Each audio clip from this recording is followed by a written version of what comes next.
After 44 years of central government rule in Somalia, it was agreed to move to a federal system in 2004. Federalization of Somalia took up to 15 years.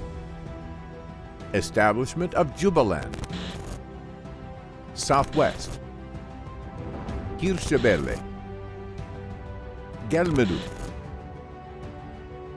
Puntland states was achieved, as well as Somaliland, which was not part of the federal system but is anchored on a different model. Although these administrations have been virtually existent, it was now the responsibility of the federal government to devolve power and resources. Prime Minister Hassan Ali Khaire, who understands the significance of this matter, headed to Galmudug State, which was on the verge of a total collapse, in order to save the situation.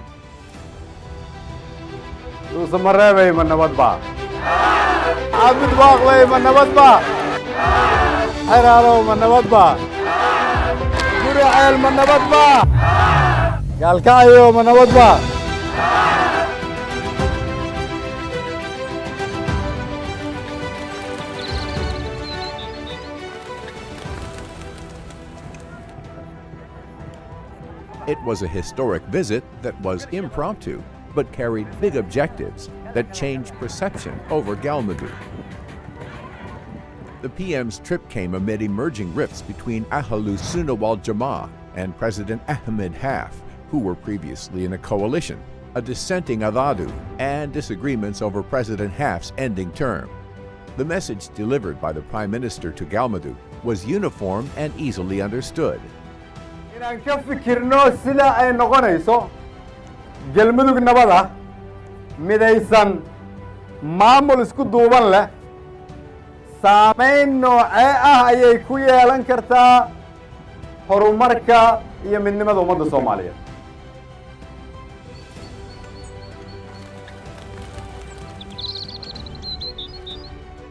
The general election in Galmudug has been seen as the only solution to revitalize Galmudug state institutions. The PM held meetings with Ahlu Sunnah wal Jamaa leadership and President Haf, and he has convinced them to allow that elections be held in Galmudug, that elections be held in the Galmudug capital, Dhusamareb, that the Federal Ministry of Interior and Federal Affairs leads the electoral process. waxaan uga mahad celinayaa inuu ku baaqay in galmudug ay ka dhacdo doorasho xor iyo xalaal ah oo dadka reer galmudug ay ayahooda uga tashanayaan dawladda federaalkuna waxay idinkala shaqaynaysaa intaas galmudug waxaad diyaar ay u tahay in dawladda federaalka Soomaaliya hay'adaheeda amniga dhammaan ay ka howlgalaan.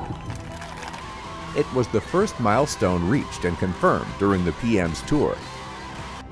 There ended the debate about elections and skepticism over its possibility, a step towards the establishment of a functional Galmudug administration that was inclusive.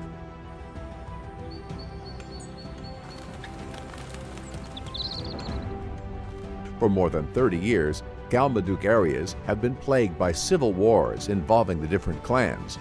In order to complete the reconstruction of Galmudug, there was a need for reconciliation between clans. Thereafter, embark on the formation of regional state institutions.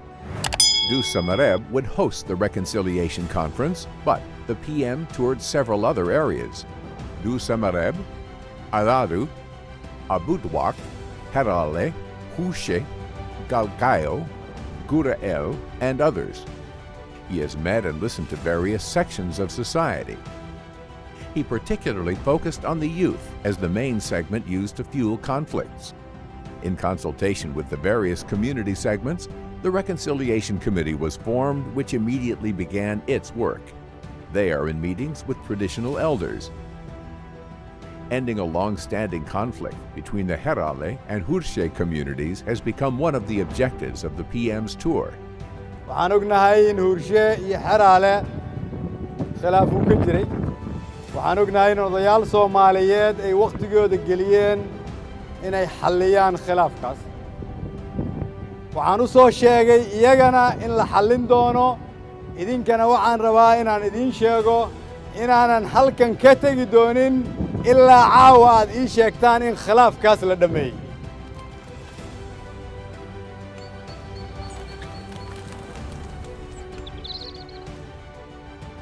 In order to build a unified Galmudug, all non-state forces had to be eliminated. Prime Minister Khaire convinced Ahlu Sunnah wal Jamaa leaders that their troops should be integrated into the National Army.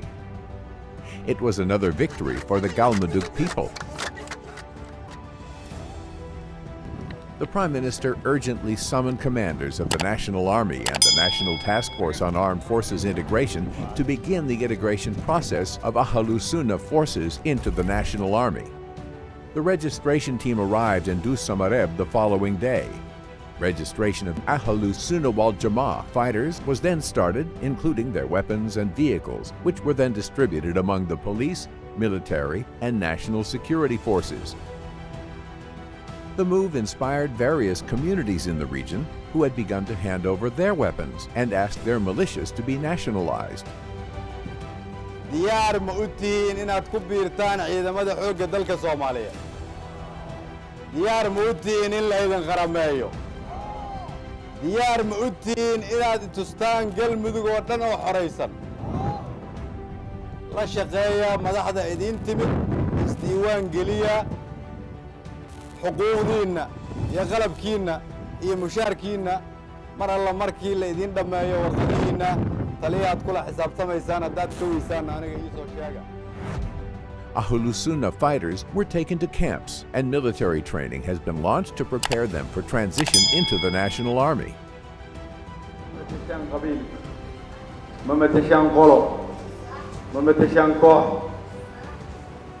madaxda halkan joogto ciidamadana waxaan leeyahay ma matashaan gobol ma matashaan qolo waxaad matashaan qaranka Soomaaliyeed maadaama la idin qarameeyay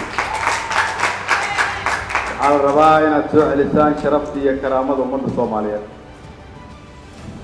dadka Soomaaliyeedna waxaan rabaa inaan u sheego bil ka hor idina ma aaminsanayn in reer Galmudug ay ku heshiinayaan inay Galmudug wada dhistaan idima aaminsanayn in ciidamada gobolada Galmudug oo dhan la isu keenayo la xareynayo dawladda federaalka ka mid noqonayaan idima aaminsanayn in adduunyada indhaheeda ay ku soo jeesan doonto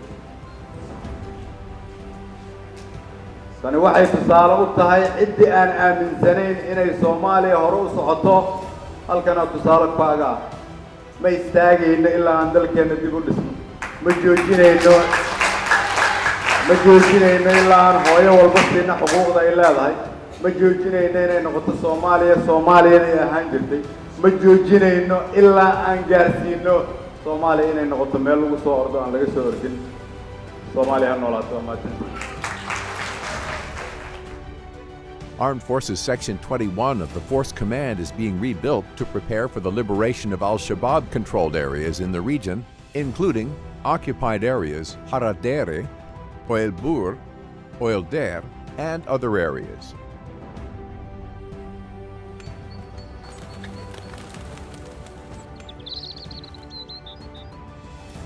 The security of Dhusamareb has been completely taken over by federal security apparatus. This was a prerequisite for holding elections. caddeynayna ka federaal ahaan in maanta laga bilaabo 2 Agoosto sanadka 2019 ee si guud ciidanka federaalka qaybahooda kala gedisan ee mas'uul ugu yihiin amniga Galmudug gaar ahaan magaalada Dhusamareb. mas'uuliyadii hadda ciidamada federaalka la isku daray ayaa qaadaya wasiirka amniga ayaana u fadhiya federaalka ayaa u fadhiya waxaan rajaynaynaa inay ku guuleystaan annaguna wax kasta inooga baahdaan garabkoodan taaganahay waxaan kaloo sheegaynaa ciidamada dawladda federaalka Soomaaliya ee lagu talagalay amniga inay sugaan maahane waxa ciidan oo kale in banaanka laga geeyo caasimadda in laga baxsho oo ciidamada kale oo ku sugan ayadana sidaas waa lagu ballamay biidnillaahi alkariim. marka maanta waxaan u sheegaynaa reer Galmudug iyo shacbiga Soomaaliyeed meel kasta ay joogaan shardiga amniga ah wax sila waa maqlayseen ciidamada federaalka ee dawladda federaalka Soomaaliya ayaa gacanta amniga ku haya airboorada iyo magaalada meelaha laga soo galay wasiirka amniga waa u jeedaa wasiirka arrimaha gudaha wuxuu sheegay in la justificado ay diyaar tahay marka waxaan ka rabnaa beelihii la cazumay oo loo qaybshay nabaradii loo qaybshay waxaan ka sugaynaa marka wixii ka dambeeya inay liisaskooda soo gudbiyaan waxaana bilaabi doonaa shirka dib u heshiisiinta dhawaan ayuu bilaabi doonaa waqtiga la cayimay.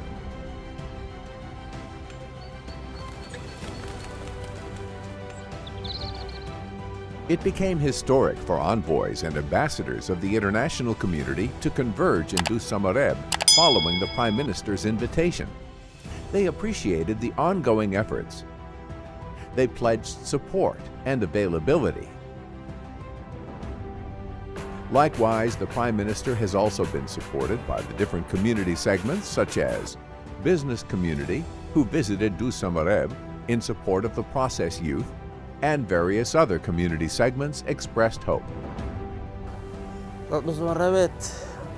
xalay habeen hore koodii luuliya markii lagu dhawaaqay farxadii ay qaadeen jinne firdoosi in lagu bishaareeyo camal ayay la noqotay gogashaas markii lagu dhawaaqay maadaama aan sugeynay wax badan galmudug in la mideeyo oo la dhiso gogashaas nabadeed la dhigana aad ayaan ugu faraxnay horumarkana waxaan u dareemaynaa si aad iyo aad weyn hadda anigoo kaleeto magaaladan waan ku dhashtay hooyadii way ku dhalatay ayeeyadii way ku dhalatay anigana waan ku dhalay war kale miyaa yaalaba hadde ilmahayga waxaa waaye mustaqbalkooda iyo future-kooda iyo waxbarashadooda iyo nidaamkooda waxaan ka raadiyaa waa iyada maba noolaan kara meel kale magaaladan Dhuusamareeb waxay sugayday ayay heshay waxaan aad iyo aad ugu mahad celinaa dadaalada isdaba jooga ah oo aan harsiga lahayn oo aan hoyaadka lahayn oo galay mudane ra'iisul wasaare